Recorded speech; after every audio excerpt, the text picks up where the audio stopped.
Hello, and welcome to a very special episode of Shelf Unstable.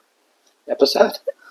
Okay, It's a sure. very special episode in that it exists at all.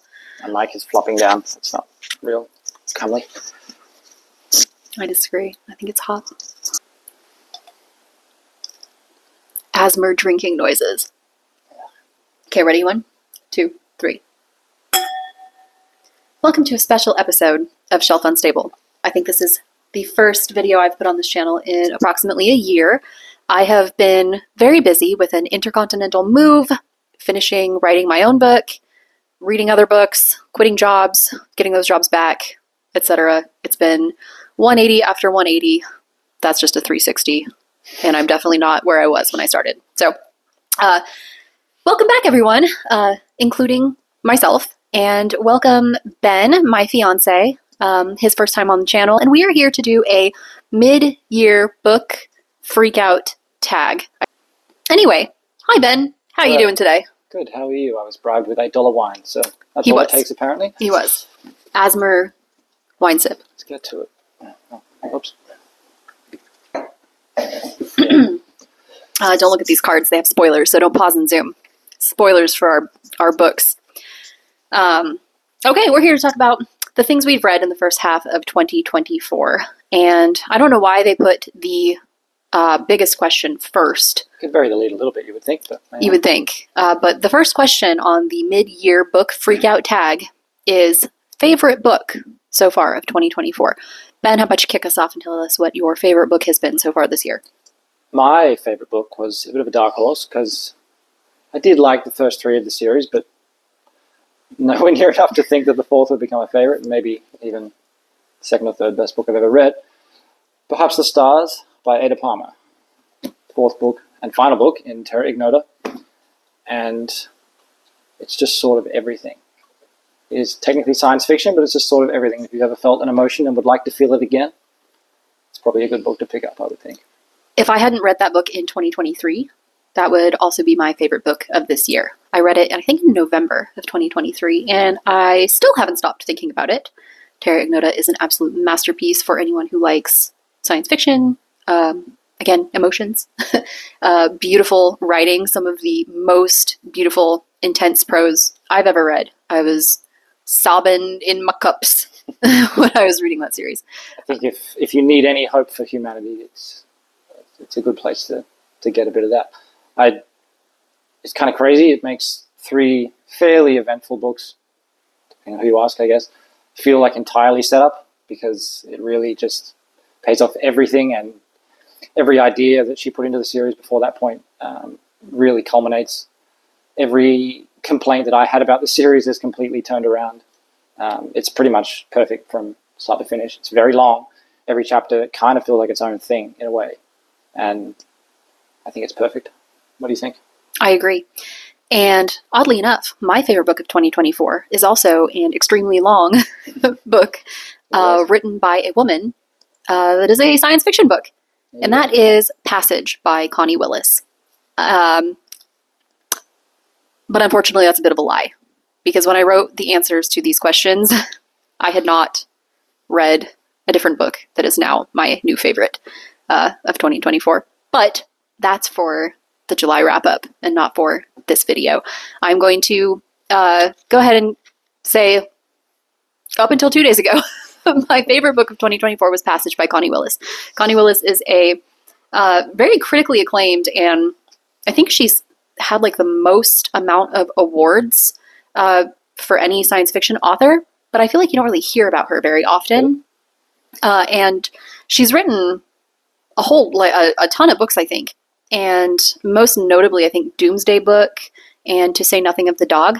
But I loved Passage so much. It is ostensibly about a near-death experience researcher and what they're trying to do with learning about near-death experiences and death and what that means for humanity and consciousness. And so it's very kind of low stakes for a while, and very low on plot. It's very characters being competent, running around doing their jobs. And I think that might be a trend for Connie Willis. I just finished another Connie Willis book, and it is also very much about neurotic scientists just running around doing science, being chaotic, completely focused on their jobs. So I'm going to have a little break between Connie Willis books because I think that is kind of you could probably get burnt out on that if you read it over and over. But Passage was absolutely beautiful, extremely emotionally intense, very layered and thematic, and of course touches on all of those important topics like death and consciousness and what it means to be alive and what it means to be a human and how we interact with each other and all of that good stuff. So highly, highly recommended if you want a very meandering 800-page long science fiction novel about dying. Isn't that all anyone ever wants? That is all I want, so I would say so. What's up next? Next up, I think we have what is the best sequel you read in 2024? What you got? Me. You. I heard a lot about this series. 3 books so far, meant to be a 4th and final, I believe. The Locked Tomb. And I read Gideon this year, Gideon the Ninth, by Tamsin Muir. I keep forgetting I'm supposed to say that stuff. And it was really good. The kind of modern parlance that seems to upset a lot of people didn't really bother me. It just kind of gave it its own unique charm, I would say. But it was not life-changing or anything like that, but very enjoyable. But the second one, Harrow the Ninth, which I had heard from a lot of people, was extremely confusing. And like every naive reader before you read anything anyone says is confusing, I was kind of thinking how, especially after the first one, like, it really can't be that bad. I had no idea what was happening most of the time, but it did pay off extremely well.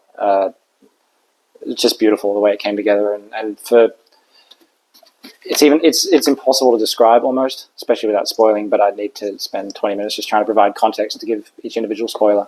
Really, it just the action, some of the sort of metaphysical concepts, and just mind fuckery, for lack of a better word. It just really, really, really hit. This is a family-friendly channel, Benjamin. It was a family-friendly channel. It was.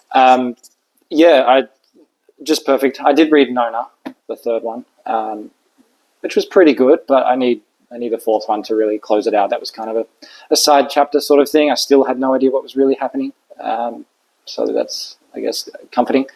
But yes, this was the best sequel I read this year. If we in this household are going to do anything, we're going to love confusing books. Yeah, trademark. Yes. With the exception of my favorite sequel, which wasn't confusing at all, but it was epic and crazy and awesome, and that is Empire of the Damned by Jay Kristoff, which is the follow-up to Empire of the Vampire by Jay Kristoff, obviously. We were lucky enough to meet Jay Kristoff at a signing that he had, so we both have really cute little personalized signed copies of Empire of the Damned.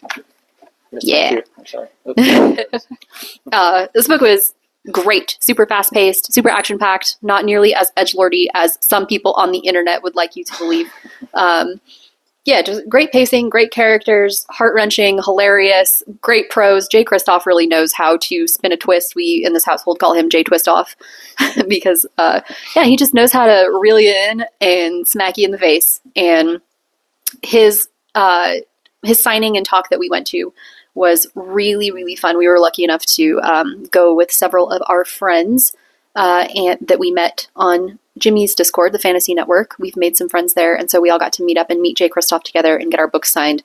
So that was a really lovely evening, especially because he did a lot of talking about his writing process, which for me as an aspiring / finally self-published author, it was really cool to see his process and how similar and how different it was to mine. It's always fun to see authors talk about their processes, especially with such a cool series as Empire the Vampire. So, absolutely fantastic sequel. Read the series if you haven't. Wholeheartedly agree. Yes. Ben, what is a new book that was released this year that you have not read that you need to read? I need to read Book 6 in the Sun Eater by Christopher Rocchio, Disquiet Gods. I was been a bit up and down on the series so far, I would say. The first one didn't do a lot for me. Cat's going nuts. Second book, brilliant. Like, especially a particular section. It's about half the book. I don't know if you call that a section, but probably more than that. It's Howling Dark. Howling Dark, yes. Sorry. It was just awesome, and I thought would probably, if the trend continued, cement it as one of my favorite science fiction series. I hadn't really been all that into science fiction before this year, honestly. but I read a lot of strong science fiction. I'm currently reading the first culture novel and loving it, so I think that's turning around. But yeah, my concern with it was that the setting was so much a part of why I loved that book, and I think that it was sort of a one and done sort of setting, and that came to the fore a bit in the third one, Demon in White. It was okay, and then the fourth one, Kingdoms of Death, I really loved again for very different reasons that probably weren't intended by the author, but I did enjoy it. And then Ashes of Man was a massive disappointment to me. I really didn't enjoy it. Had a lot of problems with character choices and story direction and stuff. But anyway, I'm 5 massive books into a series. I need to read book 6 before book 7 comes out, and hopefully get the payoff I'm looking for. Yeah, that's about it. Most other new releases that I've wanted to read, I've read pretty much straight away. So, what about you? I need to read Exordia by Seth Dickinson, the author of the Trader Baru Cormorant series. I actually read about 50% of Exordia, like the week that it came out, and set it down for reasons unknown. Who knows? This is not uncommon in this house. No. On that side of the couch. The first quarter was excellent. It's about aliens and consciousness, which you're going to hear those words a lot probably in this video because science fiction. We are apparently a science fiction household now, which if you would have asked us a year ago, we would have laughed in your face and told you to get out of here with that nerd shit. Spat at your feet. Yes. But now all we care about is aliens and consciousness in science fiction settings. So yeah, I need to finish Exordia by Seth Dickinson. I liked it, but around the 30% mark, it kind of strayed from what I really loved and went into like kind of a military science fiction, like bro dude type setting, which I didn't love as much. It's super hard science, and if you've read the Trader Baru Cormorant series, you know that Seth Dickinson has an incredible vocabulary, and he does not hold your hand. So it is a very pay attention kind of book, and if you ask me to pay attention to Marines that aren't in Malazan, I'm going to have a hard time. But I do want to finish reading it. I've heard nothing but good things from the people in our circles, and nothing feels better than crossing a book off and putting it on your Goodreads for the year total. So if I already read 50% of it, I might as well finish it up. How about a book that's coming out this year that you are excited about reading? Book 5 in the Stormlight Archive, Wind and Truth. So excited, I can tell. We call Wind and Truth fart facts in this house. Silly title. It just begging to be made fun of, really. But I don't think I've enjoyed a Sanderson release in probably 7 years, and I've read almost all of them. So I need this. I need this to be good, or we might be having a little divorce, I think. But it could be. It could be. I really like Hero of Ages, so I know that he can close things out. The Lost Metal. Yeah.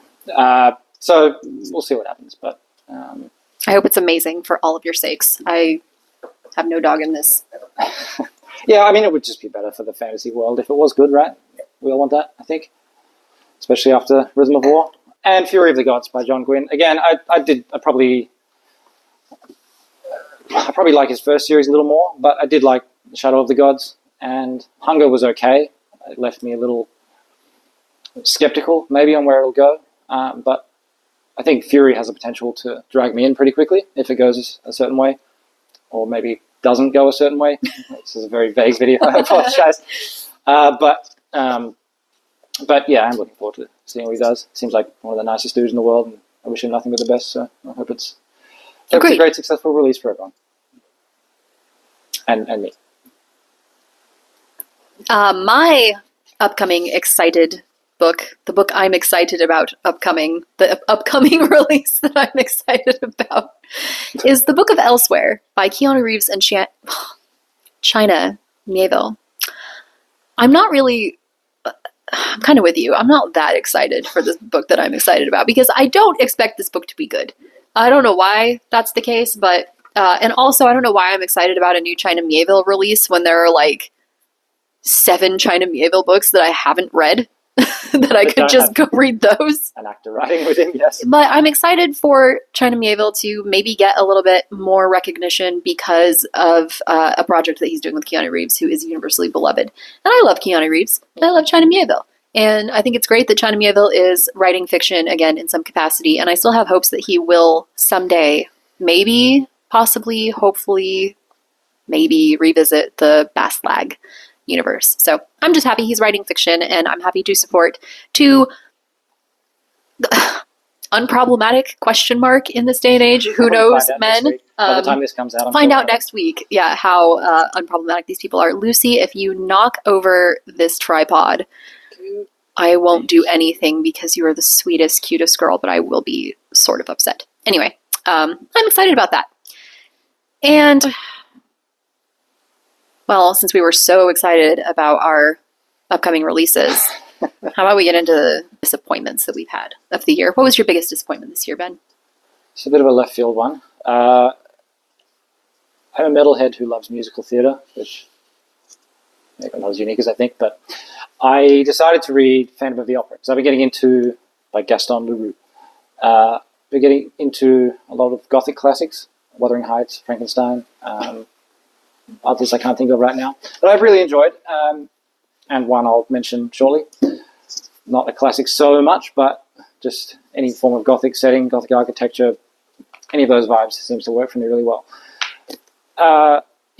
So I decided to read Phantom of the Opera. This fun little pocketbook edition. I keep It's adorable. Covering my face. It's so cute. Thinking that because I love the musical, I would enjoy it. That is not true in the slightest. He hated it. Oh, the conversations we had, and he was so sad about it. It's so... I guess it's ostensibly a horror love triangle or something, if you really want to boil it down, but without the singing, it's somehow sillier.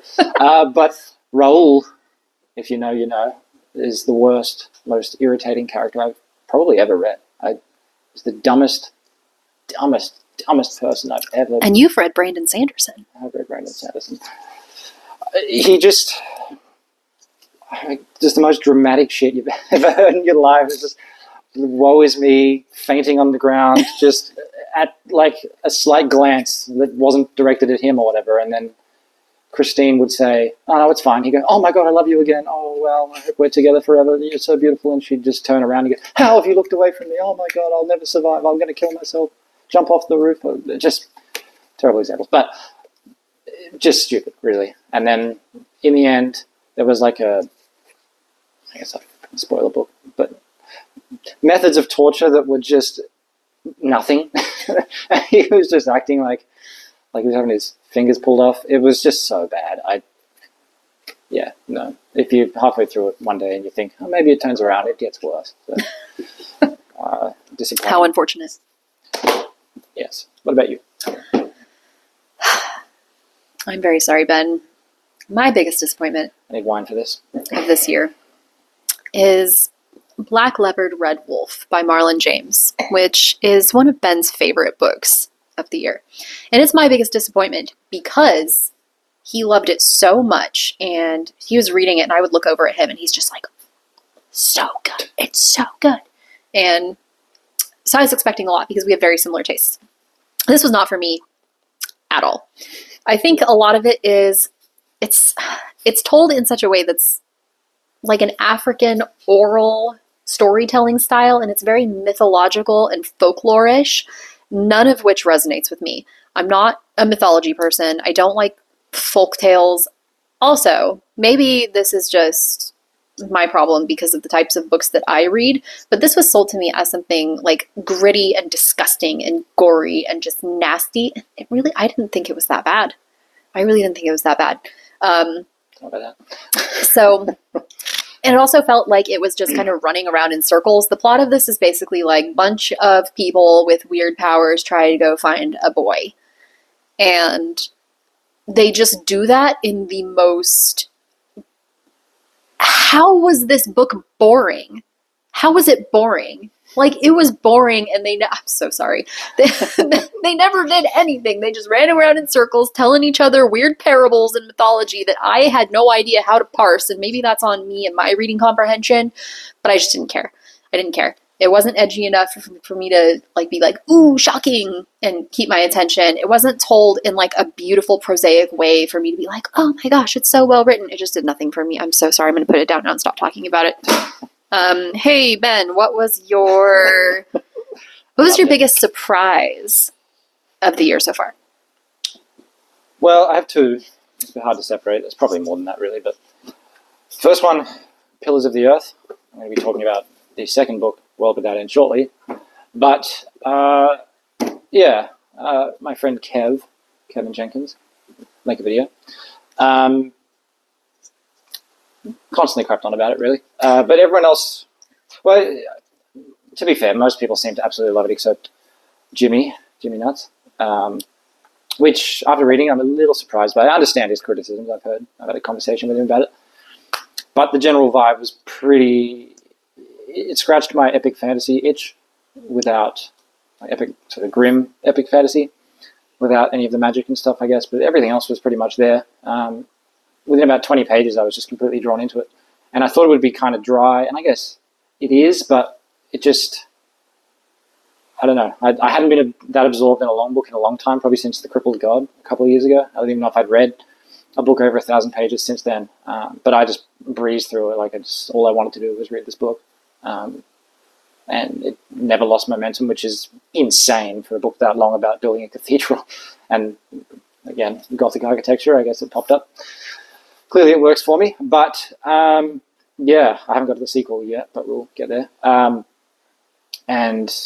Yeah, I believe he was a thriller writer, so for him to write a historical fiction novel, again, about building a little town, a cathedral, as a thriller writer, I guess he's pretty interested in political intrigue and fast-paced things happening in amongst all the learning about the different terms of roof, trusses, what the fuck it is, trusses, edit that out. Amazing. And then the other one was someone that I thought would never interest me at all, honestly, until Amanda started reading him this year. Are you taking my answer for the next one? Yes. Stealing my answer? I will be very brief so that you can talk more than me. Haruki Murakami, Kafka on the Shore. Amazing. Made me want to throw up on a plane, if that's an endorsement. You did. Really? You almost did. I nearly had to put it back in my bag and find something else to read for a sec, but that's generally a good thing in my eyes.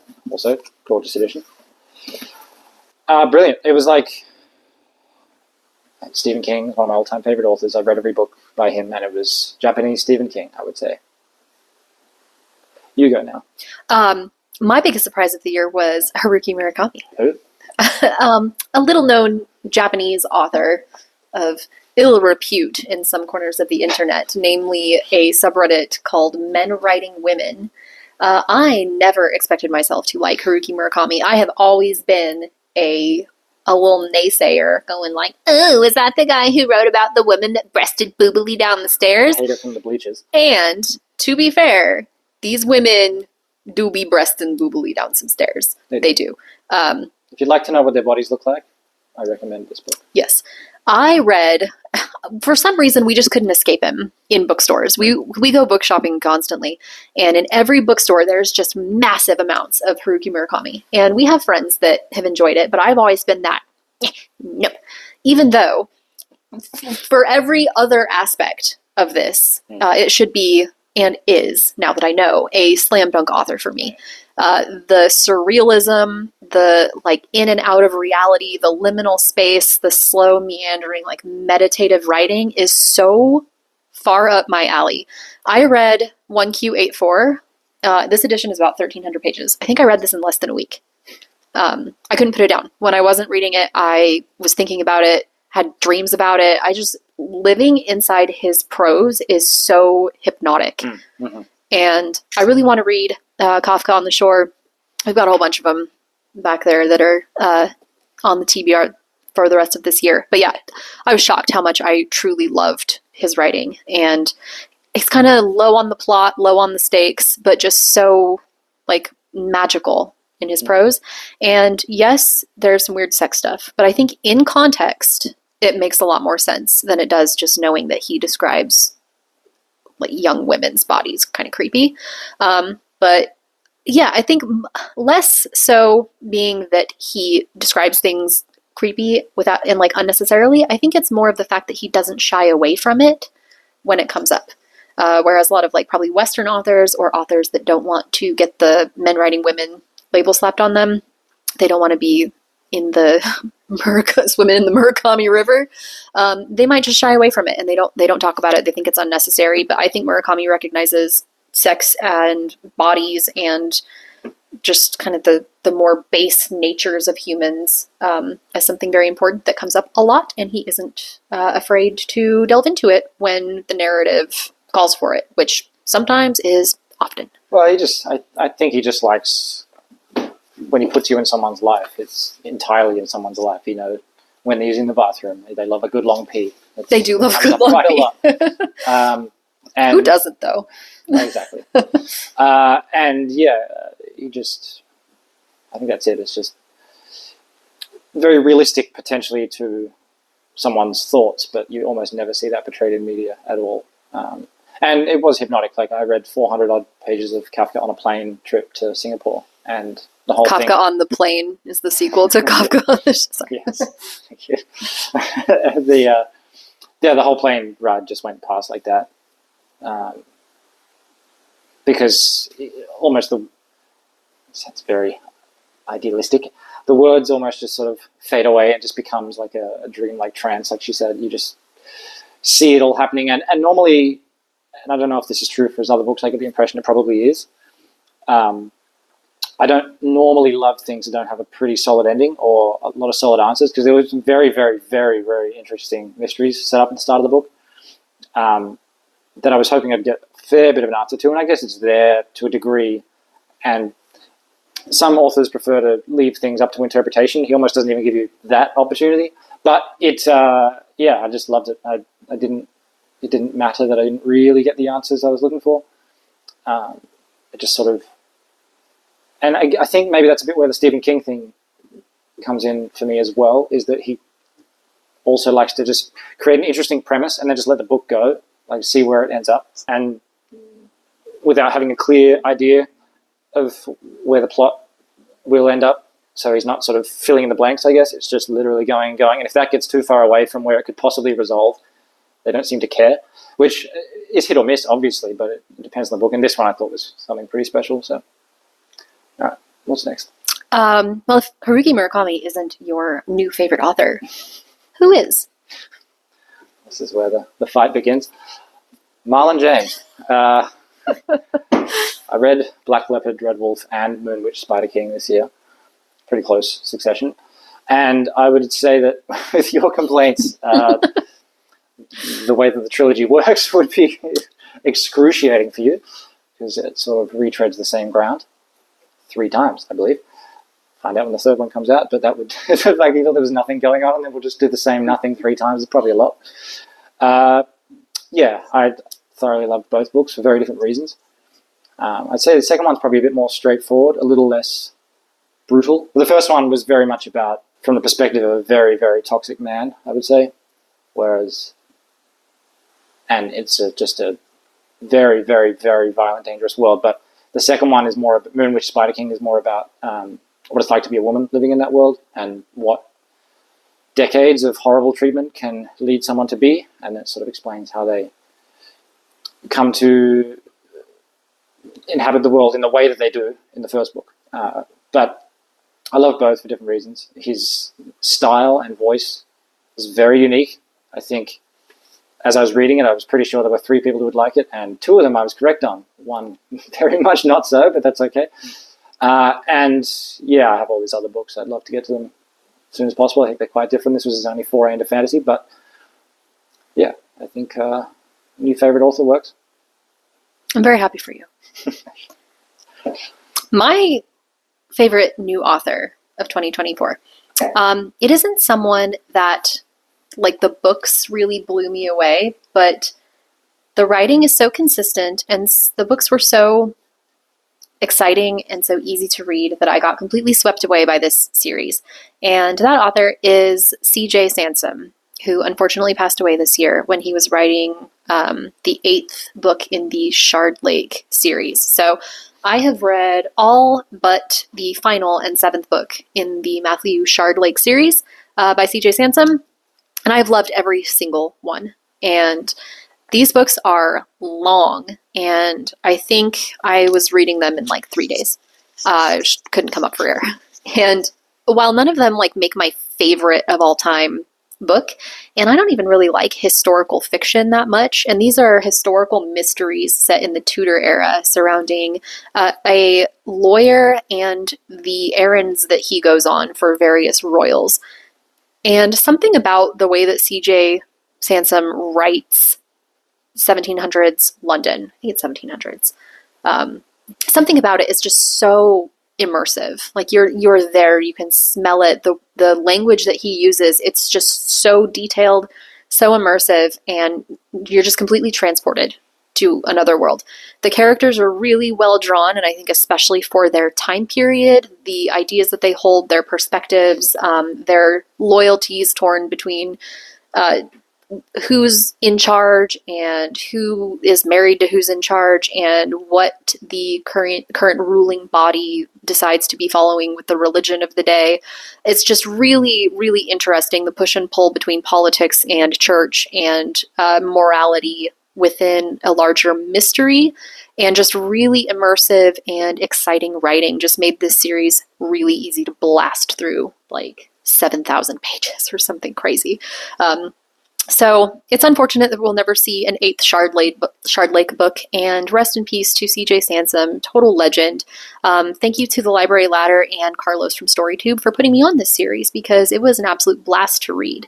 And yeah, really good, super, and again, a surprise for me, because I really am not a historical fiction person at all, and this just totally, the series was fantastic. I couldn't believe she started it, much less enjoyed it. So yeah, and actually, the first book in the series, Dissolution, Ben just read it, and it is set in a monastery that is in the midst of being dissolved under King Henry's new rules of the day, his flip-flopping decisions. And that kind of leads me, well, it's a later question, but to one of my new favorite sub genres, which is monk punk, which I just think is fun to say, but we'll talk more about that later. Okay, everyone's favorite question. Benjamin, who's your favorite new crush of 2024 books? I struggle with this a bit. I don't really get book crushes, I would say. Lame. I'm going to go with a character from Empire of the Damned, a book I also loved. I can't really say who it is because it's a spoiler. It probably made me sound like a furry. But it starts with P, so if you've read the book, you know. A couple other candidates. There's a character in a short story inside Stephen King's new release, You Like It Darker, that was fine. I don't really crush on characters, I would say, but yeah, I can't talk too much about that one. What about you? Well, I didn't read any Hermione and Draco fanfiction this year, so I can't say Draco, unfortunately. Surprisingly. So I'm going to have to go with Thomas Covenant. That's a lie. I struggled with this question too, because I had several candidates, but the one that I ultimately decided on is Nora from The Power of the Dog by Dawn Winslow. Another StoryTube recommendation, this time from Yolanda. One of her favorite books, and absolute fantastic book. Nora is the female protagonist in The Power of the Dog. She is a high-class call girl. She is absolutely heart-stoppingly, head-turningly beautiful. And more than that, she is intelligent. She is so brave. She is determined. She has resilience and perseverance, courage under fire, just everything you could ever want in a person, really. You should write her dating profile. She's a lot like you, Ben. Oh, thanks. Yeah. I was wondering why you were looking at me for so long. Yeah, Nora's great, and The Power of the Dog is an excellent book, which Ben also just finished. It's really, really good. Highly recommended if you like mafia, crime, cartel drama, politics, geopolitics, books that are fiction but read like nonfiction, if you want to learn something, if you want to feel something, and if you want a heart-pounding, thrilling ride. Call Nora. Yolanda would be proud. I hope so. What's up next? Favorite new character that you met this year? What you got? My favorite book of all time is Geek Love by an author named Catherine Dunn. I read, this was the second book of hers that I'd read, Toad. The main character is Sally Gunner, I think. I should know that. She is, I would say probably the epitome of the self-loathing hermit. Relatable. Yeah, I think everyone. She just self-medicates with mystery novels, so it's pretty relatable, really. You sort of meet her at first, and she is a shut-in and pretty much communicates with no one and has all sorts of horrible, disgusting habits that you like to find in hot girl fiction. But the book sort of then gradually works its way back from the start of just a series of things that happen to her that lead to her sort of shutting herself away from the world. It's mainly through college. It kind of reads to me like The Secret History written by Faulkner or McCarthy or something like that. It's got Catherine Dunn's voice is so distinct to me. It's so cutting, scathing to the internal human experience to a degree that's almost uncomfortable. This book was, she couldn't get it published back in, I think, the 70s. And it was picked up posthumously not that long ago, a couple of years ago. And a woman who was a big fan of her work actually went through, made a few little edits, and was released after her death. So I'm glad we got to see it because I think it's brilliant. And it's so ahead of its time. It feels extremely modern for a book that was written 50 years ago. And just the characters are so absurd, but in ways that are extremely realistic. I feel like everybody knows someone like that. And sort of by that, you can see how Sally became the way she is. And it's just such an interesting character study, an uncomfortable character study. And the story goes, it's not necessarily about the plot, it's definitely about Sally and everything to do with her, why she is the way she is. But the story does go some pretty insane places, pretty uncomfortable places. But I think for her experience to be realistic, it needs to do that. And yeah, I think everyone should read Catherine Dunn, at least one Geek Love or Toad. Agreed. Brilliant. Who's your Brilliant. character? My favorite character of the year swept away all other candidates. And that character is Erasmus from Neil Stephenson's Anathema. Fra Erasmus is the main character. It's a first-person point of view science fiction story of a math monk. So we're back to the monk punk, my new favorite subgenre. Erasmus is an absolutely incredible character to follow for 900 some odd pages. He never got boring. He's like the kind of guy you want to be friends with. He's very humble, but very competent. He's good at what he does, but he's never an annoying know-it-all. He doesn't fall to like boring hubris, but he's a really good friend. He's really smart, and he's funny, and he's naive. And I was just blown away by how Neil Stephenson wrote this like 19-year-old character who starts with such ascetic beginnings in his little monk monastery and goes to some absolutely wild places in the span of this novel. So, Fra Erasmus, no question, favorite character of the year. I want to be his buddy. I want to be in his circle. I want to study math with this guy, and I don't even like math. I don't care about geometry, but if Fra Erasmus is involved, I will read page upon page upon page of his geometric philosophy. Rock out the punk with the monks. Rock out the punk with the monks. Incredible book. Then, what book made you cry this year? It's a very, very easy choice. Probably the easiest choice in this whole list, honestly. The Book Thief by Marcus Zusak. Sure. Wow. It's a book I've heard a lot about. Obviously, everyone on the planet's read it except for me until recently, I guess. I don't know where to start, honestly. It's narrated by Death during World War II.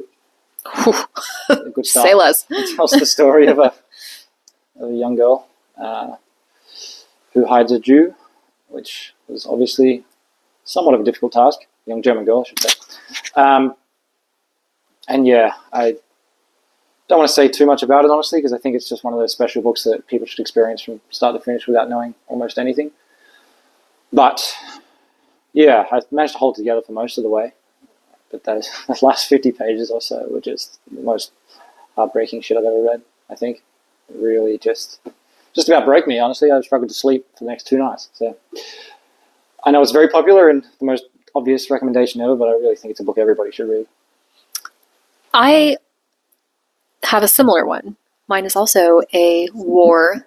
Well, I don't know if yours is so much war focused, but the book that made me cry this year, the book that made me cry the most this year, I should say, is Johnny Got His Gun by Dalton Trumbo. This is a book narrated by a young World War I soldier who has had his legs and his arms amputated after war things. He's also lost his hearing, his vision, and has had like most of his face blown off, so he can't speak. If you're a Metallica fan, yes, the one lyrics should sound familiar to you. Yes. It is based on this. Yes. So this book is pretty much written in almost like a beat poetry style. There's very little punctuation. It's very poetic. It's repetitive in some sense. He's kind of vacillating between his memories of how he got here and his current horror of experiencing this locked-in syndrome in his body, unable to communicate with anyone. And it goes back and forth between this. It has a lot of, it's like stream of consciousness, fever dream to the max. And at some points, I think it's a bit naive in what it's trying to say about war and the unnecessary nature and the disposability of the common person in a war fought for such nebulous concepts as democracy and liberty and freedom and justice, and what that does to just a person on a personal subjective level. And I think there's a bigger conversation to be had about that. But especially in this day and age, or maybe in all days and ages, because, you know, you've had the world wars, the Cold War, Vietnam, you have just conflicts all over, and that's just from the Western side of things. And then what we're going through today. So there's always that specter of war hanging above you. So I think this book is extremely important to read to really, truly get the most harrowing descriptions of a person who's actually been through it, the worst of the worst, and what they feel that has done to them and what that does to society as a whole. This book was horrifying, but it was so beautifully written and so human and so intimate, and it had one of the most like cathartic sections near the end that had me just like, before I even knew it, I just had tears streaming down my face because it was so powerful. So I highly recommend, if you really want an awful experience. Yeah, Johnny Got His Gun by Dalton Trumbo. Incredible book. Really short, super snappy, super engaging, but yeah, big impact. That was a very good sell. Well done. Thank you. Let's pivot. What's a book that made you happy this year? Well, I promise I wasn't put up to this. This made me happy for several reasons. Severed Echoes by Anya Dillon. It was actually her. Firstly, I'm happy because she finished it. Secondly, I'm happy because she's happy with it. Thirdly, I'm happy just because it's out. But mainly, I'm happy because it's really good, which means I don't have to lie to her. Woo! It's... How would I describe it? That's an issue. Well, not an issue. I think it's a good thing, actually. I think it's one of the book's strengths, is how to describe it, because the genre sort of unveils itself as the plot does, I would say.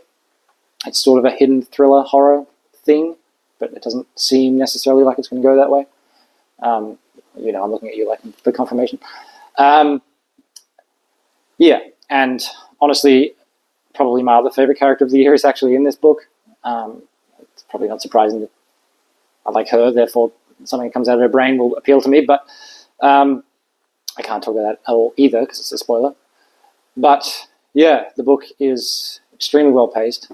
From start to finish is genuinely gripping to me, and most people who've read it so far. It's been very positive feedback. But it's just enjoyable. It's just a mix of tones that I really like. Like, it's dark and violent, but levity and colourful description and twists and turns. Just everything is there that I kind of like in a book, in a really compact package. Like 300 pages just fly by. It made me very happy for a million reasons, but I do highly recommend it.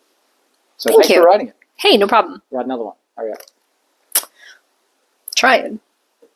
The book that made me happy is Everyone in This Room Will Someday Be Dead by Emily Austen. Great book. Which is kind of hilarious that that's the book that made me happy when that's the title.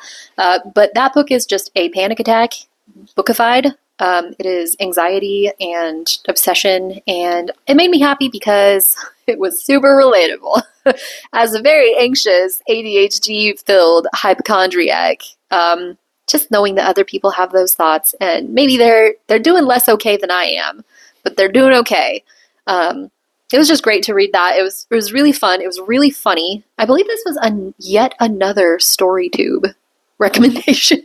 I think this was a Yolanda pick for a read-along. Yeah. And I enjoyed it so much. I thought it was so well written. It was super snappy, really modern, and just felt really relevant to the times and all of the various anxieties that one can have living in the modern world. Poor us, poor privileged us with our refrigerators. It mocks us the way it should. It does. And it's really funny, and there's a lot of lightheartedness to it, but also a lot of really deep, relatable, again, just anxiety. And it was just nice to read that perspectives from and hear it from someone that wasn't inside my own brain. Even if it's the same exact wording. Some of the same exact. That's the kind of book where you read it and you're like, that's me. Like, representation matters, okay?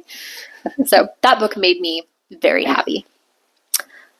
We are coming up on the end of this book tag. So what's the most beautiful book that you got this year, Benjamin?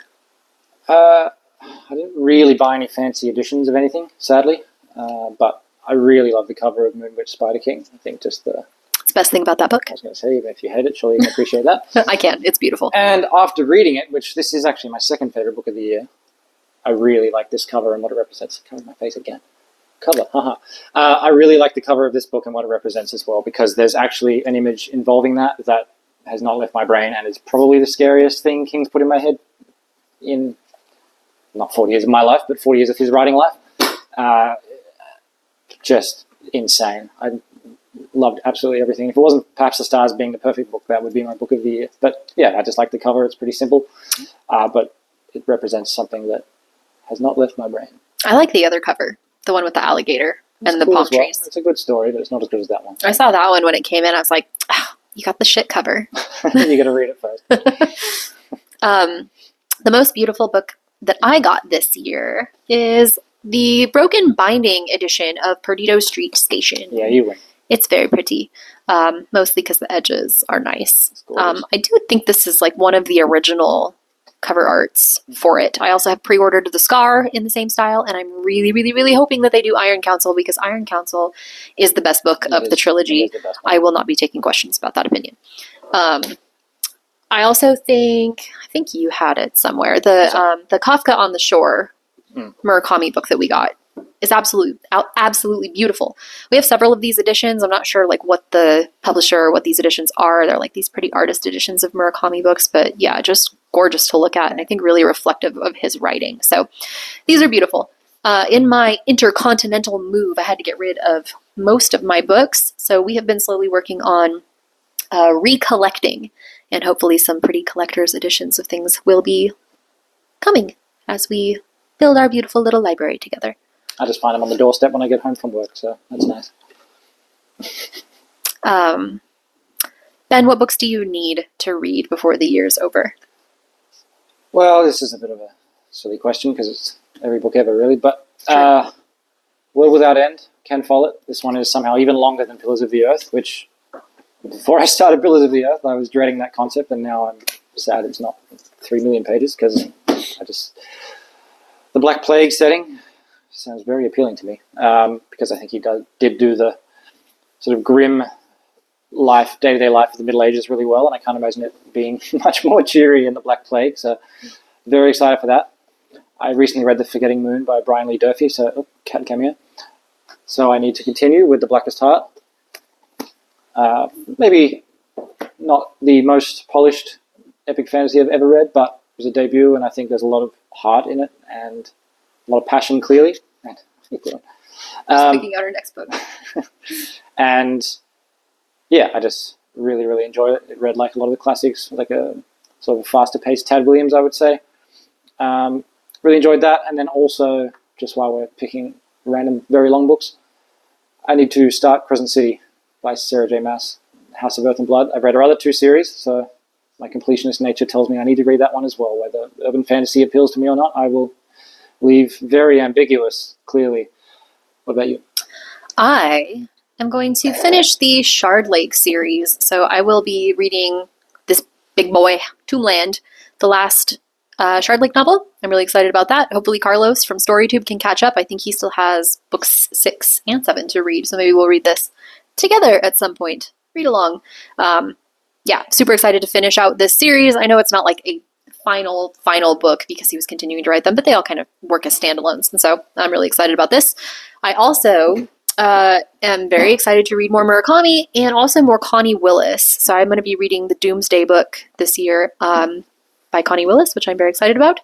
And it wouldn't be a good rest of the year without a little more monk punk. So I'm going to be reading The Name of the Rose by Umberto Eco. I hope I'm saying that correctly. Umberto Eco? I don't know. But I think this is also like a monastery mystery. So I'm excited to read more silly monk times, silly monk business. And also, not reading, but books that I need to finish this year. I do plan on finishing the sequel to Severed Echoes. Yes, that's right. You get writing updates in these videos now. Yes. So I want to finish that. I want to make some progress on the 17 other novels that I'm currently in the middle of writing. And hopefully I can give you updates as I make more videos for this channel, which I should theoretically be able to do now that life has somewhat settled after a huge move and lots of things involved with that have just kind of swept my whole life and stability away in a good way, in the best way possible. Maybe we can make a little New Zealand holiday vlog in a few weeks. Yes, I was thinking about that too. So yeah, I want to do some vlogs. We've been reading a lot of sci-fi, so that's been kind of July, so I will have like a science fiction and wrap-up for July that I'm planning on doing. August, I'm going to be focusing on some literary fiction. September, I want to go back to my fantasy roots. So I have a lot of plans and really no reason not to film those things. And also I have a beautiful co-host that I can just drag on here whenever I want because this man just does not know how to say no to me, and that's why I'm marrying him, among other reasons. So yeah, that was our mid-year book freakout tag. Yeah, I think we successfully freaked out. I think we were successfully freaky. We need to end this. So thank you for joining us. Let us know in the comments anything about your mid-year freakouts. What books have you really loved? What were your disappointments? Who are your new favorite authors? Any thoughts that you have about the books that we've mentioned here? It's really nice to be making videos again. I have missed going on the internet and putting out my stupid thoughts to be judged by the masses. So please judge them. And start a poll about replacing me as co-host. I heard people really like that. So. We will not be doing that. I am not moving countries again to go find a new co-host. I am done with that. So yeah, thanks for watching. And until next time, I have a really hard time not just spitting out Jimmy's outro. You can do it, I'm sure. He doesn't mind. Bye! Bye.